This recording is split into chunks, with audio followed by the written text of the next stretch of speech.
Hello friends, welcome to movie meter. और आज के वीडियो में हम बात करेंगे डॉल्स मूवी की। ये एक हॉरर थ्रिलर मूवी है। अगर आप मुझे सपोर्ट करना चाहते हैं तो इस चैनल को सब्सक्राइब कीजिए और साथ में बेल आइकॉन पर प्रेस कीजिए, जिससे मेरी अगली सभी वीडियो की नोटिफिकेशन आपको मिल सके। तो चलिए अब डॉल्स मूवी की स्टोरी पर फोकस करते हैं। मूवी की स्टार्टिंग में एना और डेविड को दिखाया गया है। उनकी हाल ही में शादी हुई थी।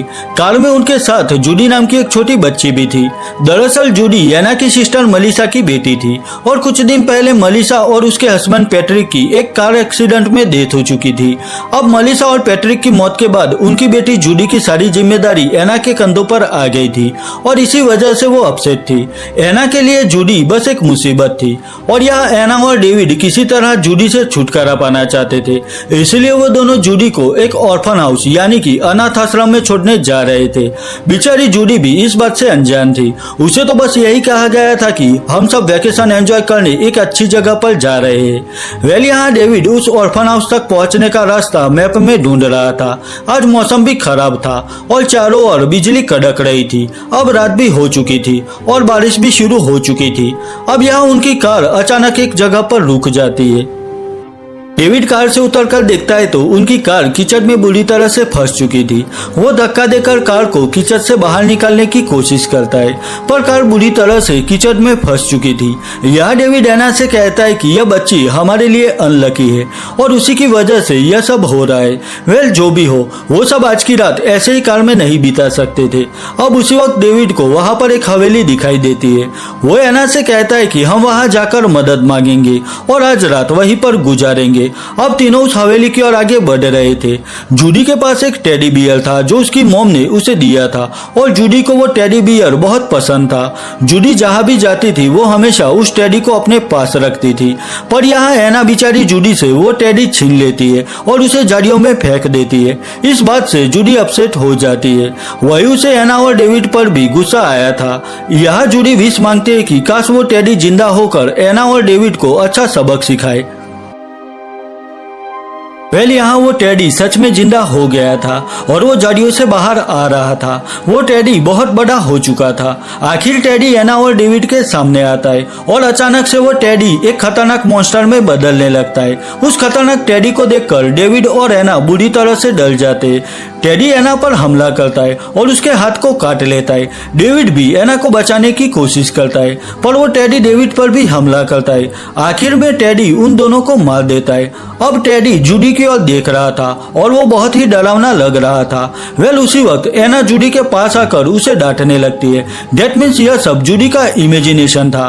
जूडी ऐसे ही हर वक्त दिन में भी सपने देखा करती थी और वो हर बार सपने में गोश्त, गोब्लिन और ऐसे ही खतरनाक क्रीचर देखा करती थी। आखिर वो तीनों उस हवेली के करीब आ चुके थे। हवेली बहुत पुरानी थी और बाहर से काफी डरावनी लग रही थी। डेविड हवेली का दरवाजा खटखटा रहा था, पर शायद हवेली में कोई नहीं था।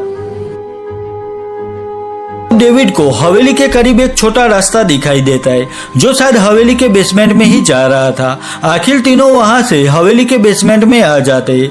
डेविड एना से कहता है कि अब आज रात हमें यहीं पर बितानी होगी, पर उसी वक्त वहां पर एक बूढ़ा आदमी आ जाता है। उसके पास गन थी। वो डेविड और एना से कहता है कि तुम दोनों अंदर कैसे आए। वो बूढ़ा आदमी डेविड और एना को चोर समझ रहा था, पर तभी वहां जूडी उस बूढ़े आदमी से कहती है कि बारिश की वजह से हमारी कार कीचड़ में फंस गई है और हम आज रात यहीं पर बिताना चाहते हैं। वहां पर उस बूढ़े आदमी की वाइफ भी थी। बूढ़े आदमी का नाम गैब्रियल था और उसकी वाइफ का नाम एलिसन था। नन्ही जूडी की बात सुनकर वो दोनों उन्हें आज रात यहीं पर रुकने के लिए कहते। जूडी गैब्रियल के पास खड़ी थी। तभी उसे एक कमरे में कुछ खिलौने दिखाई देते। उन्हें देखकर जूडी बहुत खुश हो जाती है। यह देखकर गैब्रियल जूडी से कहता है कि तुम लोग पहले गर्मा गर्म खाना खाओ, इसके बाद मैं तुम्हें पूरा घर दिखाऊंगा। आप देख सकते हैं कि वो खिलौने कितने प्यारे थे। अब गैब्रियल डेविड और एना से पूछता है कि आप लोग कहाँ जा रहे थे। तो डेविड कहता है कि जूडी का वैकेशन चल रहा था तो हम उसे लेकर घूमने निकले थे। गैब्रियल भी डेविड से कहता है कि बहुत कम लोग यहाँ पर आते। डेविड एलिसन से पूछता है कि ऐसी वीरान जगह में आप लोगों को डर नहीं लगता। तो एलिसन कहते हैं कि हम दोनों काफी स्ट्रांग है और वैसे भी कुछ खास लोग हमारी रक्षा करते हैं। यह सुनकर डेविड और एना को भी अजीब लगता है क्योंकि हवेली में गैब्रियल और एलिसन के अलावा दूसरा कोई नहीं था। गैब्रियल डेविड और एना से कहता है कि इस हवेली में मैं शांति से अपना काम कर सकता हूँ। गैब्रियल उन्हें कहता है कि मैं टॉय मेकर हूँ और मैं डॉल्स, पपेट्स, सोल्जर्स और ऐसे कई खिलौने बनाता हूँ। गैब्रियल जूडी से भी पूछता है कि बच्चों के पास हमेशा उनका कोई खास खिलौना रहता है, तो तुम्हारा खिलौना कहाँ पर है? पर यह जूडी उस टेडी बियर के बारे में कुछ बता सके उससे पहले एना गैब्रियल से कहते हैं कि अभी रास्ते में जूडी से उसका प्यारा टेडी बियर कहीं खो गया। यह सुनकर गैब्रियल जूडी को अपना बनाया हुआ एक खिलौना देता है। गैब्रियल जूडी से कहता है कि इस खिलौने का नाम मिस्टर पंच है और अब से तुम उनका ख्याल रखना। अब सब लोग वहां पर बात कर रहे थे, तभी वहां पर स्टीव नाम का शख्स आता है। उसके साथ मैगी और स्टेसी नाम की दो लड़कियां भी थी। स्टीव गैब्रियल से कहता है कि मैं अपनी कार लेकर इसी रास्ते से जा रहा था, तभी मुझे रास्ते में मैगी और स्टेसी मिली। बाहर जोरों से बारिश हो रही थी तो मैंने उन्हें लिफ्ट दी, पर मेरी कार पुरानी है और उसकी रूफ भी नहीं है, तो पानी मेरी कार में आ रहा था। तभी हमें यह हवेली दिखाई दी और हम तीनों यहाँ पर आ गए। सो आई होप आप हमारी मदद करेंगे। यह सुनकर गैब्रियल स्टीव से कहता है कि डोंट वरी, आप तीनों आज रात यहाँ पर रुक सकते हो। हवेली बहुत बड़ी थी। गैब्रियल सब लोगों को आराम करने के लिए अलग अलग कमरे देता है। वही वो उन्हें कहता है कि यह हवेली बड़ी है और यहाँ कुछ कमरे लॉक करके रखे गए हैं, तो अगर हो सके तो बिना वजह अपने कमरे से बाहर मत निकलना। आपके जरूरत की सारी चीजें कमरे में मौजूद है। गैब्रियल स्टीव और जूडी को उस कमरे में लेकर आता है जहां वो खिलौने बनाता था। खिलौने देखकर स्टीव और जूडी बहुत खुश हो जाते हैं। वेल स्टीव भी गैब्रियल और जूडी से कहता है कि बचपन में मुझे भी खिलौने पसंद थे, इवन मुझे तो आज भी खिलौने पसंद है, पर अब मैं बड़ा हो गया हूँ। स्टीव गैब्रियल से कहता है कि आपके बनाए हुए सभी खिलौने बहुत प्यारे हैं और आपने दिल से उन्हें बनाया है। स्टीव यह भी कहता है कि जब वो 4 साल का था तभी उसके डैड की डेथ हो चुकी थी। उस वक्त स्टीव के डैड के दिए हुए खिलौने ही उसका सहारा बने थे। यह सुनकर गैब्रियल स्टीव से कहता है कि खिलौने सच में लॉयल होते और वो कभी हमारा साथ नहीं छोड़ते। दूसरी ओर मैगी और स्टेसी को दिखाया गया है। उनके कुछ अलग प्लान थे। वो दोनों यही सोच रहे थे कि इन बूढ़े कपल के पास हवेली में कुछ एंटीक चीजें होगी। स्टेसी मैगी से कहते हैं कि जब रात को सब लोग सो जाएंगे तब हम दोनों वो सारी कीमती चीजें चुरा लेंगे और स्टीव की कार लेकर यहाँ से चले जाएंगे। पर मैगी स्टेसी से कहते हैं कि वो भले लोग हैं, उन्होंने बिना किसी स्वार्थ के हमें सहारा दिया। ऐसे अच्छे लोगों के वहां चोरी करना ठीक नहीं रहेगा। यह सुनकर स्टेसी मैगी से कहते हैं कि एक काम करो, तुम इसी कमरे में रुको, तब तक मैं बाहर जाकर दूसरे कमरों से कीमती चीजें ले आऊंगी। दूसरी ओर डेविड और एना भी यही बात कर रहे थे कि कल हम जूडी को अनाथ आश्रम छोड़ आएंगे। जूडी से छुटकारा पाकर बाकी की जिंदगी हम आराम से बिता पाएंगे। वही गैब्रियल ने जूडी को भी एक अलग कमरा दिया था जहां वो मिस्टर पंच के साथ हेंजल और ग्रेटल की कहानियां पढ़ रही थी। दूसरी ओर गैब्रियल के मना करने के बावजूद स्टेसी एंटीक चीजों की लालच में एक बंद कमरे में आ चुकी थी। स्टेसी यहां से कुछ पुरानी चीजें उठाकर एक बैग में रख रही थी। यहाँ सामने ही कुछ खिलौने रखे हुए थे। उनमें से एक डॉल स्टेसी की ओर देख रही थी। अब अचानक स्टेसी की नजर उस ओर जाती है। वेल वहां वो सभी खिलौने वहां से गायब थे। यह देखकर स्टेसी भी चौंक जाती है क्योंकि उसने भी कमरे में आते हुए वो सभी खिलौने वहां पर देखे थे। अब स्टेसी वहां पर खड़ी थी, तभी कोई उस पर हमला करता है जिससे स्टेसी नीचे गिर जाती है। यहाँ जो कोई भी चीज थी वो स्टेसी का सिर सामने एक दीवार से पटकता है जिससे स्टेसी बुरी तरह से घायल हो चुकी थी। स्टेसी जैसे तैसे बचते हुए उस कमरे से बाहर आ जाती है। वो बहुत बुरे हाल में थी। अब स्टेसी को वहां पर जूडी दिखाई देती है। स्टेसी जूडी को उसकी मदद करने के लिए कहती है, पर जूडी कुछ कर सके उससे पहले फिर से कोई स्टेसी पर हमला करता है और यहाँ वो चीज स्टेसी को खींचते हुए वहां से ले जाती है। वहां हर जगह स्टेसी के खून के निशान थे। यह सब देखकर जूडी भी चौंक जाती है। अब जूडी वहां से डेविड और एना के पास आती है। वो उन्हें कहती है कि मैंने अभी बाहर स्टेसी को देखा, वो घायल हो चुकी थी और उसे छोटे एल्फ खींचते हुए अपने साथ ले गए। यह सुनकर डेविड को बहुत गुस्सा आता है। वो जूडी से कहता है कि तुम यह सपने देखना बंद करो, यह सब तुम्हें डरावनी कहानियां पढ़ने की वजह से ही दिखाई देता है। जूडी भी जानती है कि उसकी बातों पर कोई यकीन नहीं करेगा, तो वो बेचारी रोते हुए वहां से चली जाती है। अब जूडी वहां से शिव के कमरे में आती है।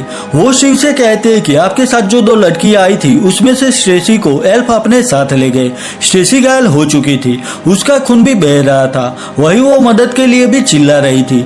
अब जूडी की ऐसी बातें सुनकर स्टीव भी उस पर यकीन नहीं करता, पर यहाँ स्टीव देखता है कि जूडी के स्लीपर पर खून लगा हुआ था।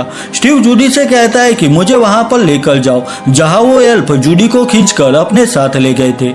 अब जूडी स्टीव को उस जगह पर लेकर आती है। यहाँ सच में खून के धब्बे थे, यानी कि यह जूडी का सपना नहीं था। अब स्टीव और जूडी खून के धब्बों के निशान को फॉलो करते हुए एक कमरे में आते। कमरे में कुछ पुराना सामान था जिस पर धूल जमी हुई थी। स्टीव उस कमरे में स्टेसी को ढूंढ रहा था, पर स्टेसी वहां पर नहीं थी। स्टीव भी जानता था कि जरूर स्टेसी खतरे में है, तो वो डेविड और एना को यह सारी बात बताता है। स्टीव मैगी से भी कहता है कि वहां फ्लोर पर हर जगह खून के धब्बों के निशान है। जूडी भी सबसे कहते हैं कि कुछ एल्फ स्टेसी को खींचकर अपने साथ ले गए, पर यहाँ किसी को जूडी की बातों पर यकीन नहीं था। यहाँ मैगी स्टीव से कहते हैं कि तुमने हम दोनों को जानबूझकर लिफ्ट दी थी, तुम्हारा इरादा अच्छा नहीं था और शायद तुमने स्टेसी से जबरदस्ती करने की कोशिश की होगी, और जब उसने मना कर दिया तो तुमने उस गुस्से में आकर उसे मार डाला होगा। यह सुनकर डेविड भी स्टीव से कहता है कि अब से तुम जूडी से भी दूर रहना। स्टीव उन लोगों से कहता है कि तुम सब मुझे गलत समझ रहे हो, अगर हमने जल्द ही कुछ नहीं किया तो शायद स्टेसी मारी जाएगी। स्टीव कहता है कि जरूर इस हवेली में कोई है जो हम सबको मारना चाहता है। स्टीव मैगी से कहता है कि स्टेसी तुम्हारी बेस्ट फ्रेंड है, तो उसे ढूंढने में तुम मेरी मदद करो, पर मैगी स्टीव से कहते हैं कि तुमने ही स्टेसी को मार डाला है और अब तुम मुझे भी मारना चाहते हो। दूसरी ओर डेविड जूडी से कहता है कि आज रात तुम हमारे साथ ही रहना, पर जूडी स्टीव के साथ रहना चाहती थी, तो वो वहां से भागने लगती है। डेविड भी जूडी के पीछे था। डेविड ने जूडी का खिलौना मिस्टर पंच भी उससे छीन लिया था। वो जूडी से कहता है कि चुपचाप मेरे पास आ जाओ, वरना मिस्टर पंच के मैं टुकड़े कर दूंगा, या फिर उसे भी तुम्हारे टेडी बियर के जैसे गायब कर दूंगा। अब वार्निंग देने के बावजूद जूडी डेविड के पास नहीं आती, तो डेविड मिस्टर पंच को तोड़ने की कोशिश करता है। डेविड अपनी पूरी ताकत लगा रहा था, पर फिर भी वो मिस्टर पंच को नहीं तोड़ पाता। डेविड इस बात से गुस्से में आकर मिस्टर पंच को नीचे पटकता है और उसे जलाने के लिए एक कैंडल उठाता है, पर वो देखता है कि मिस्टर पंच वहां पर नहीं था। यह देखकर डेविड भी चौंक जाता है, क्योंकि वो खिलौना अभी वहीं पर था और इतनी जल्दी वो वहां से कैसे गायब हो सकता है। दूसरी ओर स्टीव गैब्रियल के पास आता है। वो गैब्रियल से कहता है कि मेरे साथ 2 लड़की आई थी, उनमें से स्टेसी नाम की लड़की गायब है और फ्लोर पर चारों ओर उसके खून के धब्बों के निशान है। यह सुनकर गैब्रियल कहता है कि दरअसल वो खून नहीं पर लाल रंग के पेंट के निशान है। मैं खिलौने बनाकर उन्हें टचअप देने के लिए लाल रंग यूज करता हूँ और मेरी लापरवाही की वजह से ही वहाँ फ्लोर पर यह खून जैसे निशान बन गए हैं। यह सुनकर स्टीव गैब्रियल से कहता है कि जूडी ने भी देखा था कि एल्फ स्टेसी को खींचकर अपने साथ ले जा रहे थे। यह सुनकर गैब्रियल हंसने लगता है। वो शिव से कहता है कि तुम भी उस बच्चे की बातों में बिलीव करते हो। गैब्रियल कहता है कि शायद स्टेसी इस हवेली में कहीं पर होगी, अगर कल सुबह तक वो नहीं मिली तो मैं खुद उसे ढूंढकर वापस लाऊंगा। दूसरी ओर मैगी भी स्टेसी के लिए वरीद थी, तो वो भी स्टेसी को ढूंढने निकलती है। वही जूडी भी डेविड से बचते हुए आखिर में स्टीव के पास पहुंच जाती है। वहां उसे अपना खिलौना मिस्टर पंच भी मिल जाता है। स्टीव जूडी से कहता है कि अच्छा यही रहेगा कि तुम वापस डेविड और एना के पास चली जाओ, पर जूडी स्टीव के पास ही रुकना चाहती थी। वही एना भी अपने कमरे में अकेली थी। तभी उसे अपने बेड में कोई हलचल महसूस होती है। वो देखती है कि वहां पर गैब्रियल के बनाए हुए कुछ खिलौने थे और उनके पास हथियार थे। यहाँ वो सभी खिलौने एना पर हमला करते। एना उन खिलौनों से बचने की कोशिश करती है, पर सभी खिलौने एना को घेर लेते। कुछ खिलौने एना को काटने लगते तो कुछ एना पर चाकू से वार करते। एना भी दर्द के मारे चिल्ला रही थी। खिलौनों ने एना को बुरी तरह से घायल कर दिया था।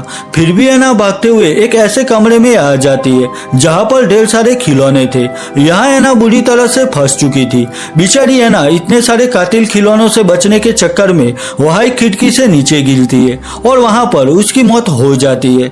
दूसरी ओर मैगी को भी गैब्रियल की वाइफ एलिसन दिखाई देती है। एलिसन लॉरी सुनाकर एक खिलौने को सुनाने की कोशिश कर रही थी। यह देखकर मैगी चौंक जाती है, क्योंकि वो खिलौना भी एलिसन की ओर ही देख रहा था। मैगी को वहां फ्लोर पर खून के धब्बे दिखाई देते और उन निशान को फॉलो करते हुए मैगी उसी कमरे तक पहुंच जाती है जहां कुछ देर पहले स्टीव और जूडी आए थे। यहाँ पर पुरानी चीजें रखी गई थी। आखिर मैगी को अपनी फ्रेंड स्टेसी की आवाज सुनाई देती है। स्टेसी मैगी से कह रही थी कि प्लीज यहाँ से वापस चली जाओ, मेरे करीब मत आओ, पर मैगी फिर भी स्टेसी के पास आती है। यहाँ वो देखती है कि स्टेसी का शरीर सिकुड़ रहा था। यहाँ अचानक से स्टेसी की आंखें निकलकर नीचे गिर जाती है। इस हाल में स्टेसी बहुत ही डरावनी लग रही थी। दरअसल स्टेसी भी अब धीरे धीरे एक डॉल में बदल रही थी। स्टेसी का यह हाल देखकर मैगी रोने लगती है। उसी वक्त एक खिलौना मैगी पर हमला करता है। वो मैगी को बांधने की कोशिश करता है, पर मैगी के पास लाइटर था और उस लाइटर से वो उस खिलौने को जला देती है। यह सब देखकर मैगी को भी यकीन हो जाता है कि जूडी सच बोल रही थी। इस हवेली में सच में कातिल खिलौने हैं। इस कमरे में और भी खिलौने थे जो मैगी पर हमला करना चाहते थे, पर मैगी सभी खिलौनों पर हमला करती है। वो अपने बेल्ट से वार करके उन सभी खिलौनों को तोड़ने लगती है। मैगी अकेले ही उन सभी शैतानी खिलौनों को टक्कर दे रही थी। उसने वहां पर कई सारे खिलौने तोड़ दिए थे, पर फिर भी वहां और भी खिलौने थे। आखिर मैगी वहां से बचते हुए नीचे आ जाती है, पर बाहर उसके सामने सोल्जर के कुछ खिलौने थे। उन सभी के पास गन्स थी, पर मैगी भी उनका सामना करने के लिए रेडी थी। पर मैगी नहीं जानती थी कि सोल्जर टॉय के पास गन्स थी। यहाँ वो सभी सोल्जर टॉय एक साथ मैगी पर गोली चलाने लगते, जिससे मैगी घायल हो जाती है। मैगी वहां से भागना चाहती थी, पर वो सभी सोल्जर टॉय वहां फिर से मैगी पर गोलियां चलाने लगते, जिससे मैगी वहीं पर गिर जाती है। आखिर में उन सोल्जर टॉय ने मैगी को भी मार डाला था। दूसरी ओर उन कातिल खिलौनों ने एना को भी मारकर उसे वापस उसके कमरे में ला दिया था। यह हवेली में कुछ तो गलत हो रहा था। जरूर किसी खास वजह से यह सभी खिलौने जिंदा होकर सब लोगों को मार रहे थे। दूसरी ओर जूडी स्टीव को यकीन दिलाने के लिए उस कमरे में लेकर आती है जहां पर गैब्रियल ने अपने बनाए हुए सारे खिलौने रखे थे। इस कमरे में बहुत सारे खिलौने थे। स्टीव जूडी से पूछता है कि क्या ये वही खिलौने हैं जिन्होंने स्टेसी पर हमला किया था, तो जूडी कहते हैं कि नहीं, वो छोटे एल्फ थे। वो दोनों बात कर रहे थे, तभी उन्हें वहां पर कोई अजीब आवाज सुनाई देती है। अब यहाँ पर गैब्रियल के खिलौने स्टीव और जूडी की ओर देखने लगते। यह सब देखकर स्टीव डर के मारे जूडी को लेकर वहां से भागने की कोशिश करता है। वही स्टीव रास्ते में खड़े कुछ खिलौनों को तोड़ने लगता है। यह देखकर जूडी भी स्टीव से कहती है कि ऐसा मत करो, वरना सभी खिलौने नाराज हो जाएंगे। उसी वक्त वो सभी खिलौने स्टीव पर हमला करते, वो स्टीव को काटने लगते। सभी खिलौनों ने स्टीव को घेर लिया था, पर यहाँ जूडी उन खिलौनों से कहती है कि ऐसा मत करो, स्टीव एक अच्छा इंसान है। अब जूडी की बात सुनकर वो सभी खिलौने स्टीव को छोड़ देते। जूडी भी स्टीव के पास आ जाती है। दूसरी ओर डेविड भी वापस अपने कमरे में आ चुका था। वो एना को सारी बात बताना चाहता था, पर जैसे वो एना की ओर देखता है तो उसके होश उड़ जाते। एना की आंखें बाहर आ चुकी थी। सभी खिलौनों ने एना को बेरहमी से मार डाला था। एना का यह हाल देखकर डेविड बुरी तरह से डर जाता है, पर यहाँ डेविड को यही लग रहा था कि यह सब स्टीव ने किया है, तो वह एक नुकीली स्टिक लेकर स्टीव को मारने के लिए उसके कमरे की ओर आगे बढ़ने लगता है। दूसरी ओर सभी खिलौनों ने स्टीव को माफ कर दिया था, पर यहाँ डेविड भी आ चुका था। डेविड स्टीव की कोई बात सुनना नहीं चाहता था। वो स्टीव पर हमला करता है। जूडी भी डेविड से कहती है कि स्टीव सच बोल रहा है, पर डेविड काफी गुस्से में था और वो स्टीव को मारने ही जा रहा था, पर तभी उस पर एक खिलौना हमला करता है। डेविड देखता है तो वहां पर मिस्टर पंच था और वो काफी गुस्से में था क्योंकि डेविड ने मिस्टर पंच को तोड़ने की और उसे जलाने की कोशिश की थी। दूसरी ओर स्टीव भी बेहोश हो चुका था। वो खिलौने स्टीव को वहां से ले जाते। वो खिलौने जूडी को भी वहां से ले जाते। अब यहाँ डेविड एक हथौड़ी से सारे खिलौने तोड़ने लगता है। यह देखकर मिस्टर पंच को बहुत गुस्सा आता है, पर डेविड मिस्टर पंच पर हमला करता है और आखिर में वो हथौड़ी से वार करके मिस्टर पंच को डिस्ट्रॉय कर देता है। अब यहाँ पर गैब्रियल और एलिसन भी आ जाते हैं। गैब्रियल देखता है कि डेविड ने वहाँ उसके बनाए हुए बहुत सारे खिलौने डिस्ट्रॉय कर दिए थे। एलिसन भी गैब्रियल से कहते हैं कि डेविड ने जूडी के प्यारे खिलौने मिस्टर पंच को भी डिस्ट्रॉय कर दिया है। गैब्रियल डेविड से कहता है कि स्टीव और जूडी हमारे पास सेफ है। यहाँ गैब्रियल डेविड से कहता है कि हम इस हवेली में अकेले रहते, हमारी कोई संतान नहीं है। एलिसन ब्लैक मैजिक जानती थी और उसने अपनी पावर से मेरे बनाए हुए सारे खिलौनों में जान डाल दी और तब से यह खिलौने हमारी रक्षा कर रहे हैं। हमारे खिलौने सिर्फ बुरे लोगों पर ही हमला करते।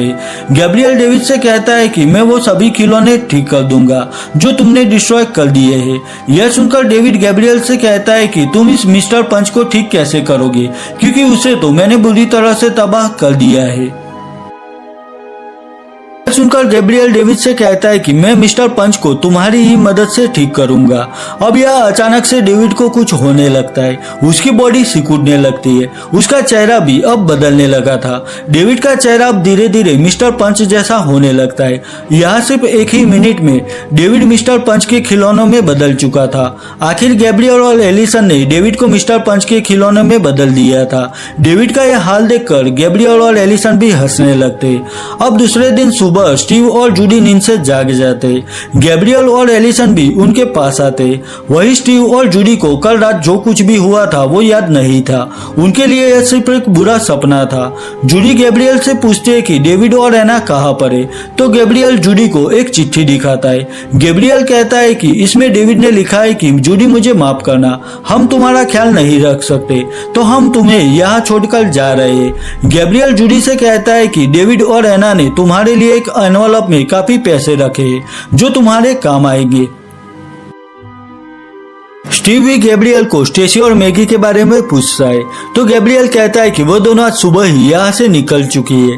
वेलिया स्टीव गैब्रियल से कहता है कि इस हाल में जूडी को अकेला छोड़ना ठीक नहीं रहेगा और मेरी मॉम जूडी को देखकर खुश हो जाएगी और मैं भी जूडी को अपनी छोटी बहन मानकर उसका अच्छे से ख्याल रखूंगा। गैब्रियल और एलिसन भी जानते थे कि स्टीव एक नेक इंसान है और जूडी भी स्टीव के साथ हमेशा खुश रहेगी। आखिर स्टीव और जूडी गैब्रियल और एलिसन को अलविदा कहकर वहां से चले जाते। वही नेक्स्ट सीन में गैब्रियल के घर में 4 नए खिलौने दिखाए गए, जिसमें एक स्टेसी थी, दूसरा खिलौना मैगी थी, तीसरा खिलौना एना थी और आखिरी खिलौना डेविड था। चारों को उनके गुनाहों की सजा मिल चुकी थी। उसी वक्त उस हवेली के सामने एक कार खराब हो जाती है। कार में आए लोग अगर अच्छे होंगे तो वो बच जाएंगे, वरना वो भी इस हवेली में एक खिलौना बनकर रह जाएंगे और बस यही पर डॉल्स मूवी खत्म हो जाती है। ईयर 1987 में रिलीज हुई डॉल्स मूवी को IMDb पर 6.3 आउट ऑफ 10 स्कोर मिला है। वही रोटन टोमेटो पर इसे 60% एंड ऑडियंस स्कोर 51% मिला है। अगर यह वीडियो आपको अच्छी लगी है तो इसे लाइक और शेयर कीजिए और मेरे लिए कोई भी सजेशन है तो मुझे कमेंट सेक्शन में कमेंट करके बताइए। तो मिलता हूँ अपनी नेक्स्ट वीडियो में, तब तक के लिए बाय बाय।